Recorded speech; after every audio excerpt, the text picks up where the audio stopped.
TV news से। अच्छा, पत्रकार बच्चे। एक ये मुहिम छेड़ी है हमने, हरियाणा टूर निकाल रहे हैं, 90 के 90 विधानसभा क्षेत्रों में जाएंगे।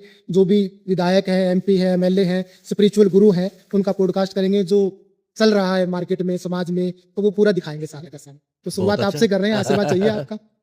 आशीर्वाद मेरा तो साथ मैं है। कमल नामा जी मेरा, ये मेरे सहयोगी अंकिता जी, और और 20 लाख का परिवार है हमारा, 20 लाख लोग जुड़े हुए हैं सोशल मीडिया के ऊपर हमसे। वाह जी वाह। ठीक। बाकी और आपका जो हम लोग है काफी टाइम से कवर कर रहे हैं, तो काफी अच्छा लग रहा है, मजा आ रहा है देख कर ये सारा। ठीक है। आज आप बोलो। आज क्या- थोड़ा सा टाइम चाहिए बस आपको आपका, बताओ जी, खुलकर थोड़े से, मतलब आज रिपोर्टर वाली फीलिंग लेकर आए हैं हम लोग कि हाँ, आज खुलकर रिपोर्टर जो वाली है लेके आओ। बिल्कुल गुरुजी से पूछना है। महाराज जी, सबसे पहला सवाल ये है कि संत रामपाल जी महाराज को सारे जानते हैं, लेकिन उससे पहले संत रामपाल क्या थे, बचपन कैसा गुजरा, और अचानक से संत बनने की मन में कैसे आई, या संतरा वाली राह कैसे पकड़ ली? भाई साहब, मैं थोड़ा ब्रीफ करूंगा आपको, हाँ, ज्यादा टाइम नहीं मिलेगा। हाँ जी। मैं इसी गांव से मैं जन्मा हूँ, और संत का जाति नहीं होती, फिर भी समाज तो मानता है, मैं जाट कौम से रिलेट करता हूँ। मेरी बचपन से रुचि थी भगवान में, बहुत रुचि थी। घंटा रोता रहता था भगवान की याद में। चलो चलता रहा। फिर मैं पढ़ाई करके जेई लग गया, जूनियर इंजीनियर। उसी दौरान मेरा एक रिश्तेदार आया, 1988 की बात है, 11 साल मैंने सर्विस कर ली थी।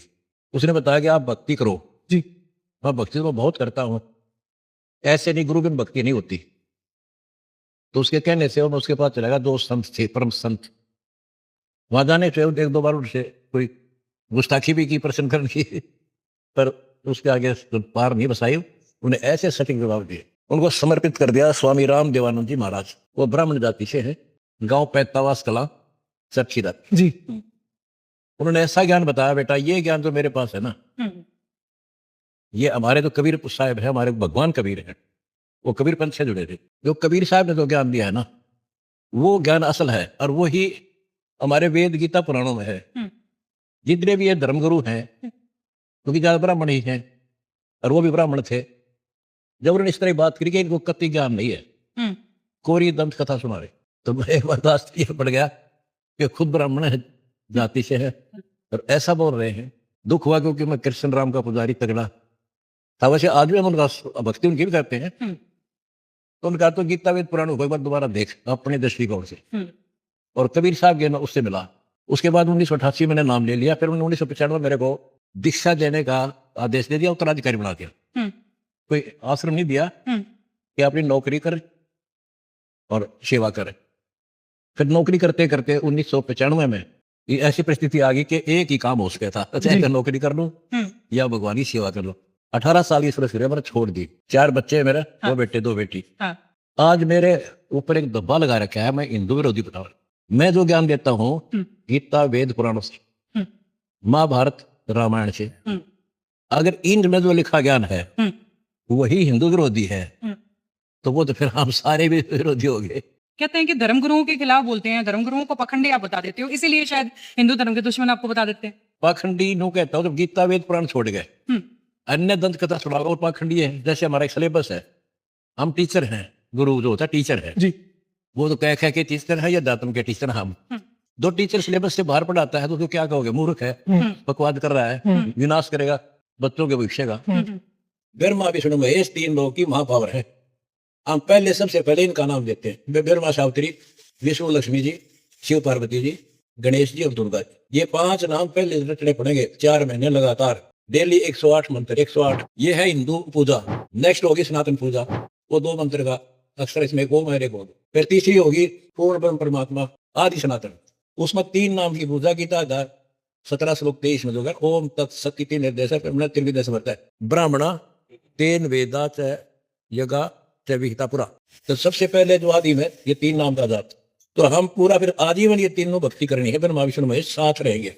ये तो हमारी पौधे की शाखा है, इनसे फल मिलेगा हमें। एक गीता 15 श्लोक 1 में लिखा, वो शाखा, उसमें ऊपर को जड़ वाला, नीचे वो तीनों को रूपी शाखा वाला, यह ब्रह्मा विष्णु रूप शाखा और मूल परमात्मा कबीर जी, वो एक पेड़ है। और जो इसके बारे में कंप्लीट जानता है वो तत्वदर्शी संत है। और देखिए जड़ में पूछाएंगे तो टहनी बड़ी हो जाएंगी, टहनिया का फल लगेंगे। गीता जाए 3 श्लोक 10 से लेकर 15 में यही क्लियर किया कि तुम ये दो द्वारा देवताओं को बढ़ाओ, ये बड़े हुए देवता तुम मन इच्छा फल देंगे। और जो चोर लोग हैं, जो अपने लिए पेट फाड़ पूजा के लिए बनाते खाते हैं, जो धर्म नहीं करते। गीता जाए 3 श्लोक 14 में का है कि उस पूर्ण परमात्मा को, अक्षर पुरुष को, जो जब मूल रूप है, उसको यज्ञों में एज ए ईष्ट प्रतिष्ठित करो और सभी देवताओं का सम्मान करो, जब तुम्हारी भक्ति सफल हो। मेरा यो कोरस है। हाँ जी। अब मैं आपको थोड़ा और बताऊंगा विशेष। गीता वेद हमारे हिंदू धर्म का एक संविधान है भगवान का। और दूसरी बात यह है, गीता और वेद गॉड गिवन नॉलेज है। सीधा भगवान ने बोला, लिखा वेद व्यास जी ने। रही पुराणों की बात, महाभारत की, ये ऋषियों का अपना अनुभव है। मेरा ये कहना है, जो ज्ञान वेदों से मेल करता है वो ऋषियों का सही है, क्योंकि वो गॉड गिवन है। तो भगवान के ज्ञान से अगर कोई हटकर बता रहा है तो मान्य नहीं है। आर्य समाज वालों ने चैलेंज कर दिया आपको कि भैया आप शास्त्रार्थ कीजिए, हमारे सामने आमने सामने आइए, क्या कहना चाहोगे? उनको चैलेंज एक्सेप्ट कर रहे हो या फिर अभी कुछ डाउट है अभी मन में? ना कोई डाउट नहीं, कति एक्सेप्ट है। इनको कई बार इनका तो सारा इतिहास दिखा गया। वही बात यहाँ आती है, कहीं इनका एक मूल आधार है सत्यार्थ प्रकाश नाम की पुस्तक है, उससे मैंने सारा दिखा दिया कि इसमें ये ऐसा लिखा है। मैं महर्षि दान का सम्मान करता हूँ, विरोधी नहीं हूँ, लेकिन इस सत्यार्थ प्रकाश में लिखी कुछ बातों का विरोध करता हूँ। एक तो उन्होंने लिखा विवाह का उत्तम समय, 24 वर्ष की लड़की, 48 वर्ष का पुरुष। माँ भैया कदे भी संभावना भूतो न भविष्य। ये क्या है, ये उसने गोल करे है कि झूठ बोला है। इतना कुछ है उसमें। महर्षि दान ने लिखा है चौथे समलास में कि माता बच्चे को 6 दिन दूध पिलावे, फिर अपने दूध का स्रोत बंद कर दे कोई दवाई लाके, और दाई दूध पिलावे, वह पाले उसने। मैंने प्रार्थना की, मैं एक बार बताओ, ये कोई बात है? 6 दिन माँ दूध पिलाओ फिर बाद दाई पिया। एक गांव में 6 बच्चे हो जा, हो सकते हैं। 6 दाई कितने लाओ जाएंगे, बालक हो रहे हो। इस तरह बहुत सी खराब बातें हैं। एक लिखा है कि किसी का पति रोजगार के लिए विदेश चला था और 3 साल बाद देख के वह पत्नी किसी और के साथ नाजायज संबंध तैयार कर ले और उससे बच्चे पैदा कर ले। आने के बाद वो बच्चे उसके माने जाएंगे जिसके ब्याह रखी है। ऐसे 50 बकवाद है उसमें। ये बात बता दो, 70 देख लियो खोल के। और बताओ। ऐसी कुछ बातें तो सोशल मीडिया पर आपको लेकर भी चल रही है कि मतलब पता नहीं मिथ्या है या फिर वाकई में आपने ये बात कही है कि भाई। सबसे पहला ये कि एक पति और पत्नी को भाई बहन की तरह रहना चाहिए। आपके नाम से ये चीज विस्तारित है। मैं ये नहीं कहती कि आप कह रहे हैं, लेकिन मेरे मुख से दिखा दो, मैंने क्या होता है। ये जब प्रचार में बहुत कुछ हो रहा था, आज देखो क्या हो रहा है ग्राउंड में जी। ये बकवास की बात हुई है, भाई बहन की तरह क्यों? लेकिन आपके नाम से विस्तारित की जाती है। मैं नाटन लाग रहा है जनाई करूं मैं। अच्छा, करोड़ों रुपए खर्च कर दिया आपने, पाइपें बांट दी, अन्नपूर्णा मुहिम चला दी, मकान बना दिए, गरीब कन्याओं की शादियां आप करवा रहे हो। आपको क्या लगता है कि क्यों ये अच्छा काम कर रहे हो, उसके बावजूद लोग आपके पीछे पड़े हुए हैं? क्या रीजन मानते हो? देखो, तो हाथी आ जाना गाँव में, वो किसी को कुछ नहीं कहता, और सारे गांव के कुत्ते भोगते हैं, अच्छे आदमी थोड़े भोगते हैं। वो तो कुत्ते का स्वभाव ही ऐसा है। रही बात ये क्यों खर्च कर रहा हूँ, मैं जेल में था उस समय खबर पड़ी अखबार में, एक व्यक्ति ने अपनी 3 बेटियों को जहर दे दिया, छोटी छोटी थी, 4 साल 5 6 साल 8 साल, और खुद भी खा लिया। नहर में कूद गया, मर गया, बच्चे भी गिर दिए। कारण बता के मैं टीबी से ग्रस्त हूँ, इलाज करा नहीं सकता, मेरे पीछे मेरे बच्चा कोई पाल नहीं सकता, इसलिए आप जीवन कर रहे हैं। उस दिन से बाद मैंने मार्च 2025 से अन्नपूर्णा मुहिम शुरू की। किसी भी को भूखा नहीं रहने देंगे, इलाज के बिना नहीं रहने देंगे। रोटी, कपड़ा, शिक्षा, चिकित्सा और मकान खरीदे। अच्छा, संत रामपाल जी महाराज इतना कुछ कर रहे हैं, लोग ये बोल रहे हैं कि ये पैसा कहाँ से आ रहा है? कोई और बिजनेस चलता है, विदेश से फंडिंग हो रही है, या पैसा कहाँ से आ रहा है? पैसा तो खूब खर्च कर रहे हो आप। देखो, ऐसा होता ना, सरकार बड़ी तेज होती है, इसलिए मैंने सीआईडी छोड़ के सारी जांच करा लेती। मेरे करोड़ों शिष्य हैं और सबकी बुराई छुड़ा दी। बीड़ी, शराब, मांस, तंबाकू कुछ नहीं, और ना ही वो दहेज देंगे ना लेंगे, फिर खर्चा क्या रहेगा। अच्छा, ऐसी तो वो दान करते हैं। मैं भगवान के लिए निकला हूं, ना कि पैसा इकट्ठा करने के लिए। मेरी जेई की नौकरी, सुथरा काम, बढ़िया काम चल रहा था, इसलिए मैं उसी लिए आया। मैं पैसे इकट्ठे करने हैं, मतलब लुटाना है। जो दान आता सारा दे दे। भिखारी हूँ कबीर भगवान का, मैं झोली कर देता हूँ जी, भरियो जरूर पड़ी, वो भर दे हम आगे बढ़ जी। यहाँ से भगवान में ना यूं काम नहीं हो सकता। अच्छा, ये दान ही आ रहा है सारा टोटल? सारा टोटली दान आ रहा है, जो यूं का यूं आप आगे कर देता। ठीक है, जब तक कर्जा लेना इधर से, फिर धीरे धीरे दे देते हैं दान आने पर। एक चीज और महाराज जी, जैसे कि संत रामपाल जी महाराज आपको बोल रहे हैं, और लोग कहते हैं कि संत का जो रहना सहना बड़ा सिंपल होता है। यहाँ देखते हैं कि ठाट बाट हैं या सैकड़ों जो है आपके अनुयायी आपका इंतजार करते रहते हैं, तो वो कहीं ना कहीं लोग उसको लेकर के बड़ा सवाल खड़ा कर देते हैं कि संत की शिव- भूमिका ऐसी नहीं होनी चाहिए, ऐसा वो बोलते हैं। संत कैसा होना चाहिए, यानी ना तो रोटी खावे ना दो नहावे धोवे, झोपड़ी में पड़ा रहे, वो संत तो है। कमाल की बात, संत की परिभाषा है को नहीं पता। देखो सुखदेव ऋषि था, बाल पर बिचारी घर छोड़ कर चला गया, उठ जाता था, उसमें एक सिद्धि थी पहले से ही। विष्णु जी के पास गया कि मैं स्वर्ग में जाना चाहता हूँ, पार्षदों ने रोक दिया कि तेरा गुरु कौन है, गुरु नहीं है। विष्णु जी के पास पेश किया तो विष्णु जी ने कहा भाई तू गुरु बना पहले, फिर यहाँ से कहा जा। जी गुरु मेरे बराबर कोई है नहीं, मैं तो आकाश में उड़ जाता हूँ। उन्होंने कहा राजा जनक को गुरु बना। राजा जनक फादर ऑफ माता सीता, वो तो गृहस्थी था, राजा था, सारे ठाठ से ब्याह करवा रखे थे। उस इसने तो संत मान है ना, ये उसने बड़ा माथा टेका जाके तो उसका कल्याण हुआ। एक और घोषणा आपने की थी अभी कि भी जिनके 2 एकड़ जमीन है, 2.5 एकड़ जमीन है, उनको खाद बीज जो है आप मुफ्त में देंगे। दे रहा हूँ, देने लग रहा है। बड़ी बात यहीं से शुरू होती है कि अब वहां पर अनाज मंडी में किसानों की लाइन लगी रहती है, डीएपी यूरिया मिलती नहीं है उनको। संत रामपाल के पास ऐसा कौन सा खजाना है, ऐसे कौन सी जादू की छड़ी है जो खदान भरे रहते हैं, कहाँ से आ रही है वो डीएपी? हमने जो एजेंट है होते हैं ना लेके, उनसे संपर्क कर लिया। आगे उसका काम हो कैसे ला रहा है कैसे नहीं ला रहा, परमिशन से लेता है, हम उसको पैसे जमा करा देते हैं। ये और एक और बड़ा विवादित बयान जो है आपके नाम से जो चलता है कि अगर कोई बहन कोई भी महिला अपने पति के लिए व्रत रखती है करवा चौथ का, तो अगले जन्म में वो गधी बनेगी, ऐसी इसी बातें निकल करके आती है। उसको लेकर के क्या ये बिल्कुल सही है, बाकी मैं नहीं कह रहा। हमारे जो धर्म ग्रंथ है ना, उनको मैं पढ़कर सुना रहा हूँ। अब एक बताओ बच्चों, आपको कोई कह दे ये जो वस्तु आप खा रहे हो इससे ये रोग बनेगा, मैं वैद्य हूँ, अरे को आप मेरे बुरा मानो तो आपकी मर्जी। गीता में कहीं लिखा व्रत रखने का? गीता 6 श्लोक 16 में कहा कि ये भक्ति ना तो ज्यादा खाने वाले की, ना बिल्कुल ना खाना, यानी व्रत रखने वाले कभी सफल नहीं होगी। तो हमने शास्त्र को मानना है, किसी दंत कथा से मानना है। कुछ विदेश में बैठे लोग एक और अफवाह उड़ा रहे हैं कि जी नाम दीक्षा के भी पैसे लेते हैं, उसके बाद में जो है पाठ किए जाते हैं, उसको लेकर भी जो है 11, 21, 51 की पर्चियां काटी जाती है, वो मोटा पैसा इस तरीके से जो है घुमाया जाता है। देखो आप एक बार इस निवेदन है जो ऐसी शंका व्यक्त करके, किसी हमारे 14 तो आश्रम है बड़े बड़े और 600 प्लस नामदान केंद्र है, वहां जाकर किसी से जाकर नाम ले लो एक बार, आप ट्राई कर लो, आप कर लो, क्लियर कर दो इस बात। किसी दान आप किसी ने भेज दो, अपने मित्र ने दोस्त ने जी के नाम लेके आ, और हम टर्म कंडीशन बताओगे, सारी यहाँ भर ले, सारी निभाऊंगा, तुम तो जा को नहीं, तो वो नाम ले जा, फिर उससे पूछियो के लिया तेरे में।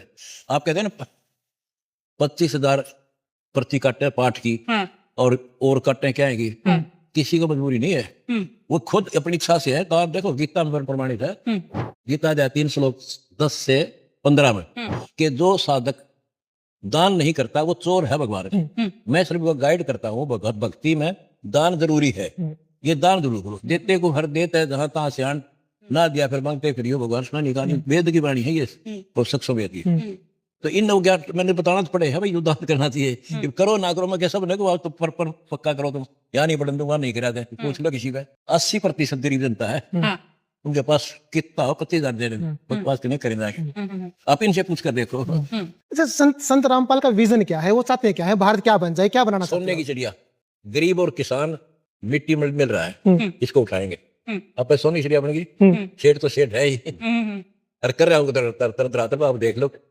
लेकिन जब तक किसान सरकार के दिए हुए बीजों पर निर्भर रहेंगे, जब तक आत्मनिर्भर खेती नहीं करेंगे, क्या वो सोने की चिड़िया बन सकता है? आत्मनिर्भर तो है ही, वो करने लगे, उनको कुछ समय पर सुविधा मिलेगी जब आत्मनिर्भर होंगे।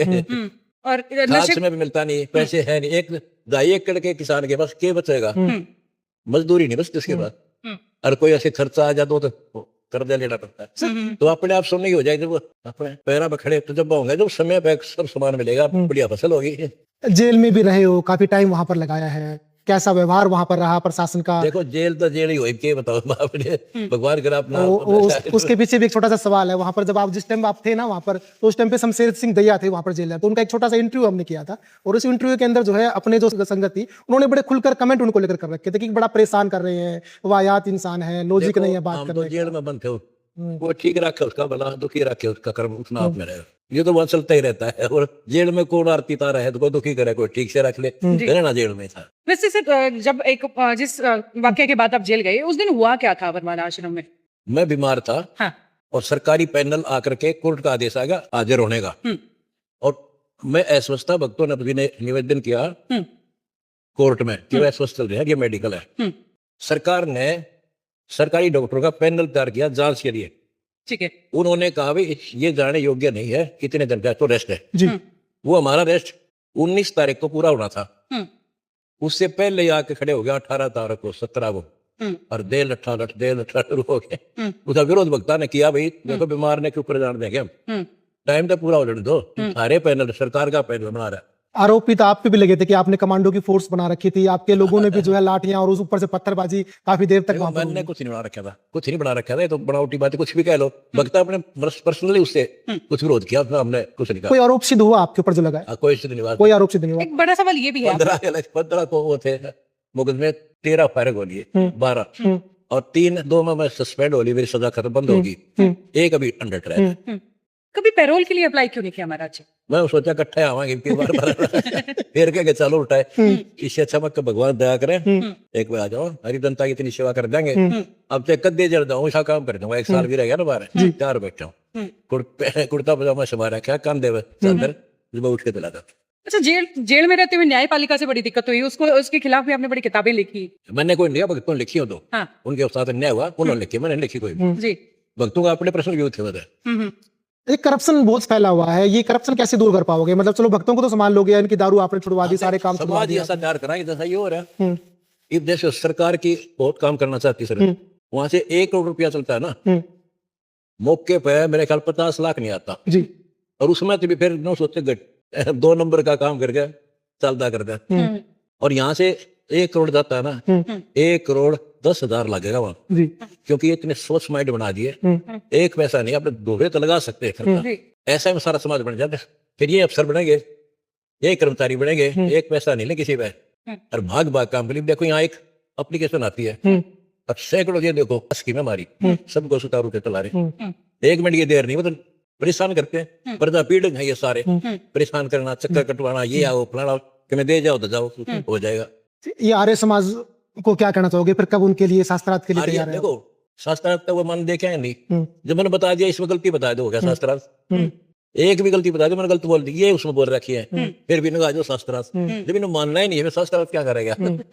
अच्छा, प्रेमानंद जी महाराज और आपके नाम को लेकर के, दोनों के नाम को लेकर बड़ी कंट्रोवर्सी रहती है अक्सर। मैं आपसे जानना चाहती हूँ प्रेमानंद जी महाराज को लेकर के आपके क्या विचार? मेरे ही विचार है, वो शास्त्र विरुद्ध साधना बता रहे हैं। गीता अध्याय 16 श्लोक 23 में 24 में क्लियर कर रखा भगवान ने। जो शास्त्र विरुद्ध त्याग के जो मनमाना आचरण करते हैं, उनको ना सुख हो, ना कोई सिद्धि प्राप्त हो, ना उनकी गति हो। इन 3 चीजों के लिए भक्ति करते हैं। गीता में नाथ राधे राम नाम जपने का, नाम से मोक्ष होगा, नानक नाम चढ़ कला, तेरे बाणे सर्वदा भला। नाम मूल है, और ना एक रोग कटेगा दवाई से, मेडिसिन से, और मेडिसिन ही गलत दे रहे हैं, कैसे कटेगा वो?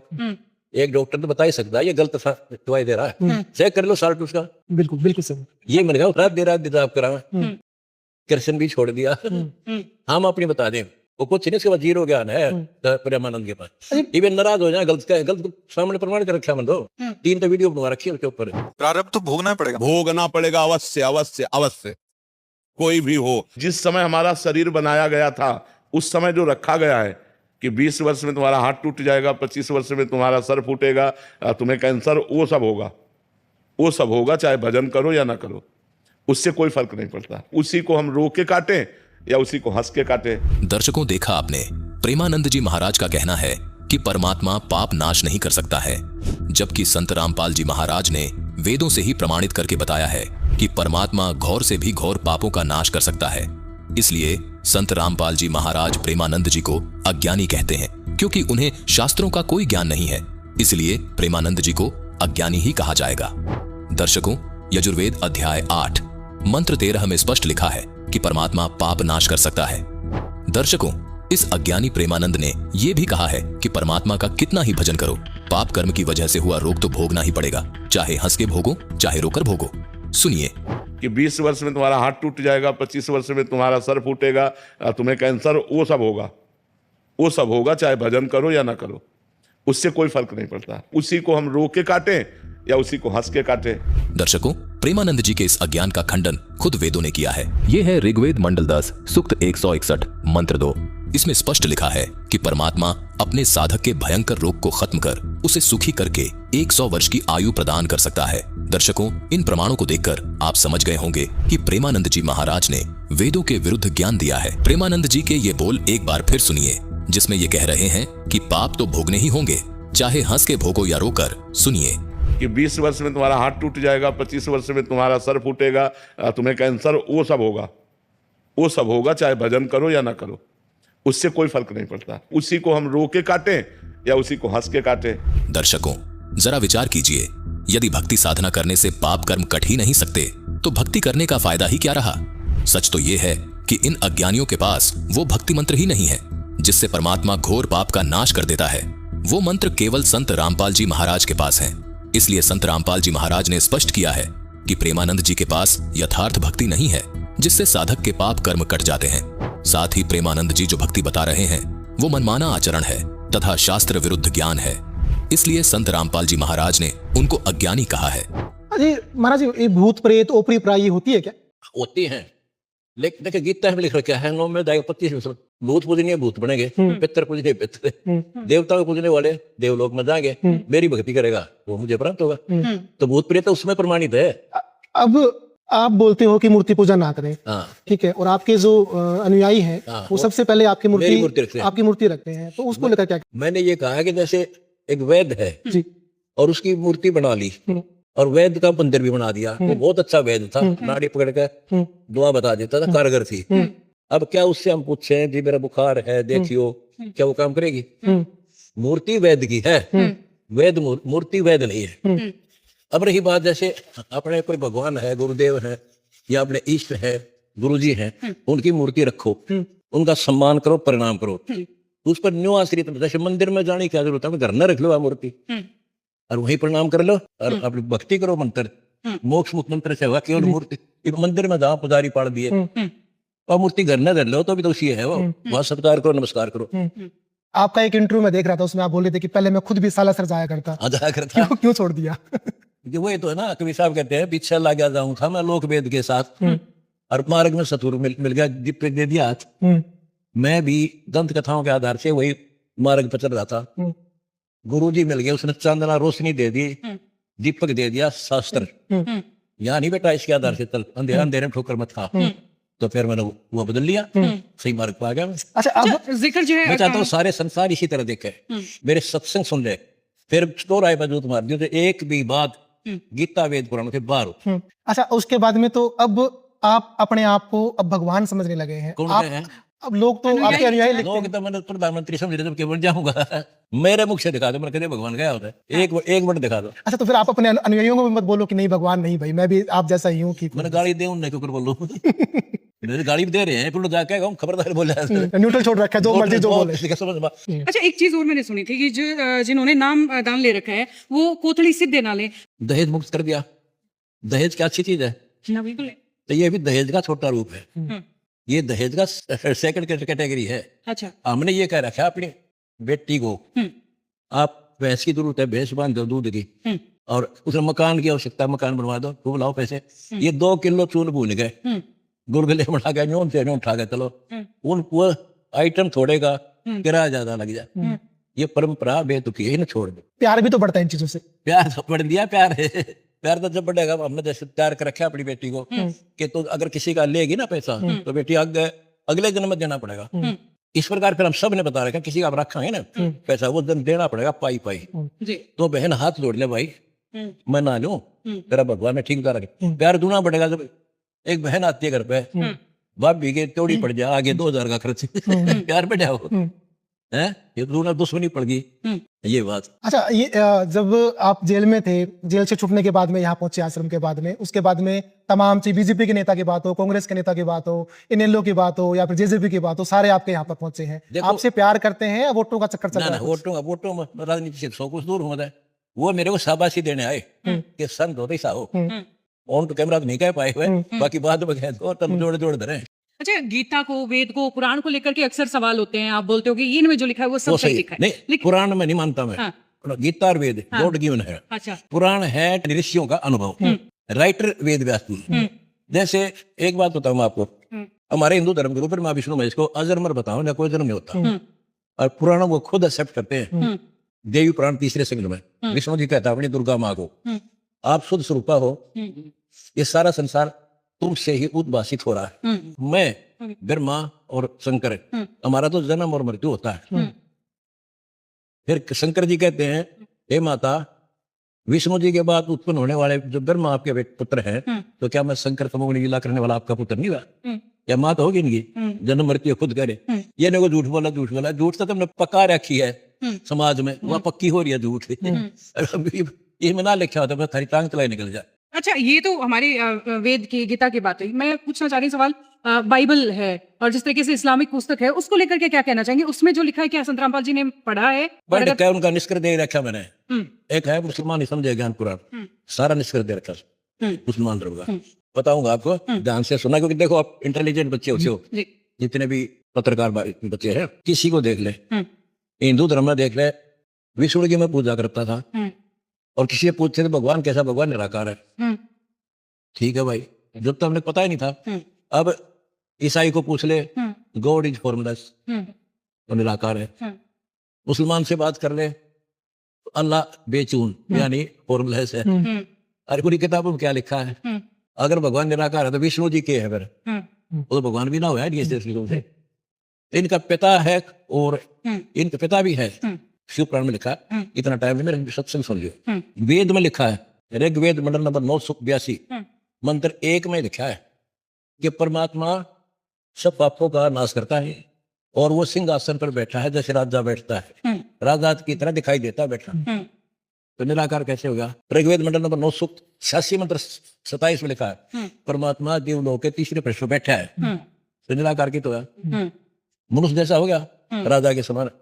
फिर मैंने ईसाइयों को समझा, बाइबल के उत्पत्ति ग्रंथ में यह लिखा है कि भगवान ने सबसे पहले, अल्लाह ने, गॉड ने सृष्टि रची, ये बनाया, वो बनाया, ये बनाया। छठे दिन उसने मनुष्यों की सृष्टि की, मनुष्य को अपने जैसा उत्पन्न किया, अपने ही आकार में, अपने स्वरूप के अनुसार पैदा किया। तो गॉड फिर फॉर्मलेस कैसे हो गया? ये मैंने लिख रखा साहब, वीडियो दिखा रखी, अब देखिए उनको शीशा दिखा रहा सबको। अब मुसलमान धर्म का ये कहते हैं भगवान बेचून है, निराकार है। पाक कुरान सूरत फुरकानी 25 आयत 52 से 59 समझ गया है कि जिसने 6 दिन में सृष्टि रची थी, जो बाइबल में लिखा है, और 7वें दिन तक अथवा जहाँ बैठा वो अल्लाह कबीर है। नाम लिखा है कबीर, उसका अर्थ वो बड़ा कर देते हैं। तो जब वहां बैठा है 7वें आसमान पे है, तो निराकार कैसे हुआ? हो गया उत्तर। सारा यही तो है, सारे मिसगाइडेड अपने सदग्रंथों को उठाते नहीं, दंत कथा सुना रहे हैं सबको। बस वो सोशल मीडिया से एक बार इधर से सुन लेते हैं, उधर बोल देते हैं, उधर से सोशल मीडिया में लेते हैं, लोकल मीडिया से घर घर में बताओ, उसने बता दी ये व्रत रख ले, दूसरे ने बताया ये और रख ले, चर्चा रखने लायक है, पर नहीं सोचा ये लिखा, ये प्रमाणित है कहाँ? महाराज जी, आजकल आपको खिलाफ जो है सोशल मीडिया पे मुहिम चली हुई है। चलो आपके खिलाफ बोल रहे हैं, डजंट मैटर, बोलने दो उनको। बट आजकल जो है आपके अनुयायी है ना, वो उनसे भी जो है एडवांस हो गए हैं, एडवांस वर्जन उनका आ गया है। इतनी मतलब जो है लैंग्वेज, ऐसी लैंग्वेज यूज कर रहे हैं जो एक संत के अनुयायी को मतलब जो है शोभा नहीं देती। क्या कहना चाहोगे? गलत लैंग्वेज तो दोनों तरफ से गलत है, कोई बोल रहा है मैं इसका समर्थन नहीं करता। और बताओ, धन्यवाद आपका, बहुत बहुत शुक्रिया बच्चों का। एक ये गुरुजी हमारी छोटी सी भेंट आपके लिए, एक डायरी है बस, छोटी सी डायरी ले लो।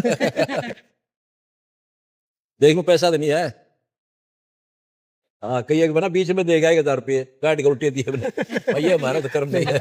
धन्यवाद भैया।